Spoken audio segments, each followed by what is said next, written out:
আসসালামু আলাইকুম বন্ধুগণ, কি অবস্থা? সকলে কেমন আছেন? আশা করি সবাই ভালো আছেন। কিভাবে গরুর ভুঁড়ি রান্না করতে আজকে আপনাদেরকে সেটা দেখাবো। আরে ভাই আর বললেন না, মহিলা মানুষজন কি যন্ত্রণার, কত কষ্ট করে ভিডিওটা করে দিলাম, বললাম একটু ডাবিং করে দাও, সে বললাম আমি ডাবিং করতে পারবো না, তুমি ডাবিং করো। এখন আমার হচ্ছে যত জ্বালা।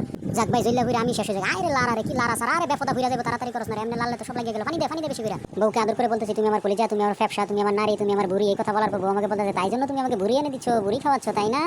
আমি বললাম আরে না, তুমি কি বলে এগুলো, বুড়ি তোমার জন্য আনছি নাকি? তুমিও খাবা আমিও খাবো, আমাদের বাবাটা খাবে, একসাথে মিলেমিশে থাকবো, খাবো দাবো ঘুরবো যাবো। যাই হোক, মূল পয়েন্ট এটা নয়, মূল পয়েন্ট হচ্ছে আরেকটা। আজকে আমার হলিডে ছিল, তাই আমি আজকে বাজারে যেতে চাচ্ছিলাম না, একটু ঘুমাতে চাচ্ছিলাম, কিন্তু সকালবেলা সে উঠে এমন ডাকাডাকি দিল আর ঘুমাইতে পারলাম না রে ভাই। বলতেছে যে সংসারে কিছু নাই, ঘরে কিছু নাই, শান্তি নাই, সুখ নাই, দ্রুত বাজারে যাও, গিয়ে দ্রুত কিছু নিয়ে আসো। তারপর আমি বাজারে গেলাম, বাজারে যেয়ে দেখি কত সুন্দর গরুর ভুঁড়ি। তারপর আমি 2 কেজি নিয়ে নিলাম, বাসায় নিয়ে আসলাম। আসার পর তারই প্যাঙ্গানি ঘ্যাঙ্গানি যাই হোক, যত কষ্ট মষ্ট করে নিল ভুঁড়িগুলো, খুব ভালো লাগলো।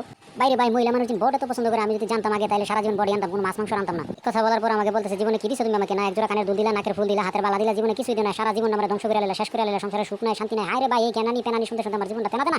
ঘরের লক্ষ্মীগুলো অনেক সময় অনেক কথাই বলে, এগুলো মনেও ধরা যাবে না, কানেও নেওয়া যাবে না, তাহলে আপনি ভালো এবং সমৃদ্ধ থাকতে পারবেন। তাকে আমি বললাম এত কষ্ট করে গরুর ভুঁড়ি নিয়ে আসলাম, বট নিয়ে আসলাম, কষ্ট করে ভিডিও করে দিলাম, তুমি ডাবিংটা একটু করে দাও কষ্ট করে। বুঝতেছেন ভাই, ডাবিংটাও আমার করতে হইতেছে, তাকে কত মান্য করে চলতে হয়। আমার ঘরে আমি মেম্বার, আমার বউ চেয়ারম্যান, এই হচ্ছে আমার পরিস্থিতির কথা বলতে গিয়ে আর একটা কথা মনে পড়ে গেল। পরিস্থিতি হচ্ছে এরকম একটি জিনিস, জীবনে যা কিছু করেন না কেন সবচেয়ে বড় সান্ত্বনা এইভাবেই দিবেন, আল্লাহ যা করে ভালোর জন্যই করে। মূলত এই বাক্যটি সান্ত্বনা নয়, মূলত এই বাক্যটি হচ্ছে চিরন্তন সত্য, উপরবেলা যা করে ভালোর জন্যই করে। একটা কথা মাথায় রাখবেন, জীবনে কারো মনে কষ্ট দিবেন না, হোক আপনার পিতামাতা, হোক আপনার সন্তানাদি।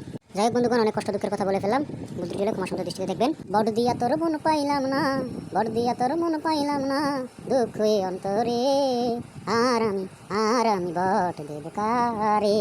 যাই হোক বন্ধুগণ, অনেক গান বাজনা হয়েছে, তবে রান্নার অনেক সুস্বাদু ছিল, খুবই ভালো লাগছে। তাকে আমি হাজারো শুকরিয়া জানাই। প্রিয়া জানানোর পর জানেন কি বলে? ফার্ম দিস না। আমি বললাম ফার্ম দেবো কেন, তুমি আমার প্রিয়তমা, আমি তোমার প্রিয়, তাহলে ফার্মাফার্মির কি আছে? আরে ভাই, সে কি রাগ, তার রাগ ভাঙাই দেখে আমি নাস্তা নাবো, আরেকদিন সেই গল্প বলবো আপনাদেরকে, যে কি করছে আমার সাথে আর কি হয়েছিল আমার সাথে। আরেকটা গল্প মনে পড়ে গেল, কত দিন আগে একটা ভিডিও বানাচ্ছিলাম, ভিডিওর মধ্যে বাথরুমের একটি শর্ট ছিল, কাপড় চাপড় সে ধুচ্ছে, এই মুহূর্তে সে ভিডিও শুট শেষ করার পরে সে চলে গেল, এখন কাপড় চাপড় আমাকে ধরাই দিলে, এগুলো নাকি আমার দিতে হবে। বুঝেন ভাই, কি একটা পরিস্থিতির মধ্যে দিনকাল যাচ্ছে আমার। বউকে বললাম আইও না কিসিও, তোমার রান্নার হাতটা একটু দেখবো। বউ বললো না দেখো, তখন আমি আইও না কিসিও করে দিলাম।